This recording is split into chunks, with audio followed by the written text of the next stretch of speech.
in food for the soul. A text from the book of Exodus, chapter 18, verse 12. And Moses' hands were tired, so they took a stone and put it under him, and he sat on it, Epitir. And Aaron and Hur held his hands, one on one side, the other on the other. So his hands were steady until the sun went down. That ends the reading of the most beautiful word of the Lord. Today's topic, we are going to call it with raised hands.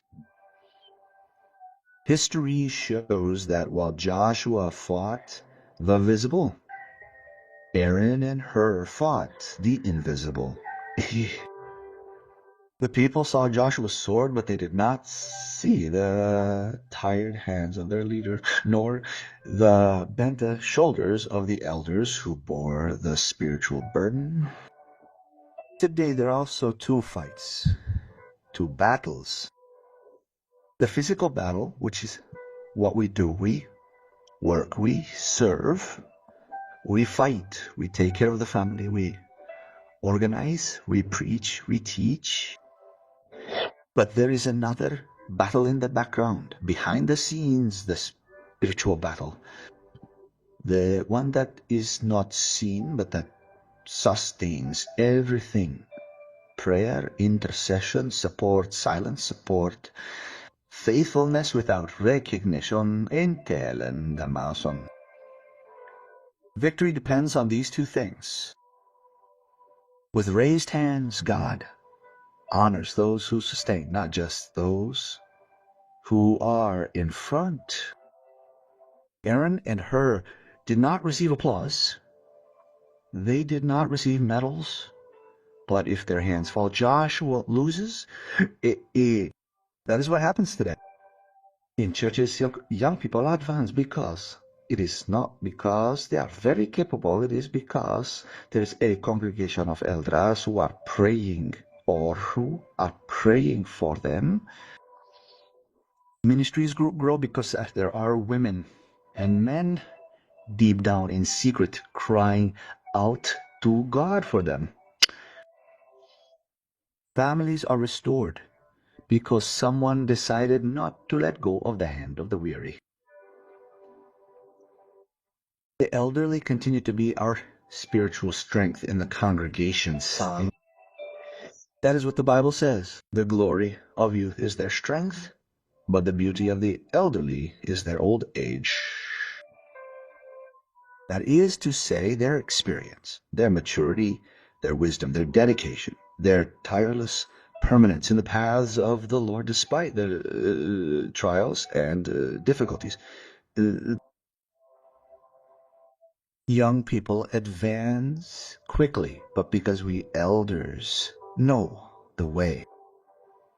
Today we need young people with a sword, but we also need elders who raise the hands of the leadership and of the new generations to help and support them.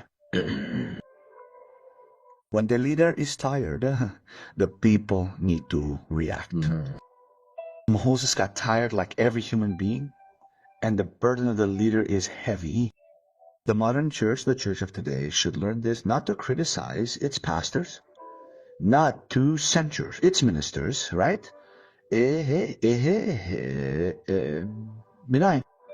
Sometimes the minister, tired of so much criticism of so many things, gives up. But it is not to iron him out or appease him, it is to support him. You have to help your pastor sit on that rock and help him sit on the rock that is Christ. Not on criticism, not on gossip, reproach, or contempt for that man that God gave you, because each pastor is a gift to the congregation. So, becoming an Aaron and a Hura, and not who wanted to destroy. How many in the congregations want to see their ministers ruined? But there is a church that sustains it with its faith, with its prayers, and with its hands raised. Now, victory is not one man's, victory is the team's. Victory is not the pastors alone. It is the congregations. How many times have we heard, I built, I baptized, I did this. Dear brother, in this world, in this spiritual world, no one does anything only. In the churches there are pastor, but that pastor is sustained by the elders, by a church that loves him, that values him, that supports him with their prayers, with their fasting. Better fasting. The Bible does not say that Joshua won. No, it does not say that there. It says, and so Joshua defeated Amalek. Listen carefully. While Moses had his hands raised, that man of God works, struggles and strives, but there is a church that sustains him with its fasting and prayers. So, victory is shared with the one who fights, with the one who prays, with the one who supports, with the one who fasts, with the one who sustains, with the one who encourages, with the one who remains, with the one who raises his hands to support the one who leads.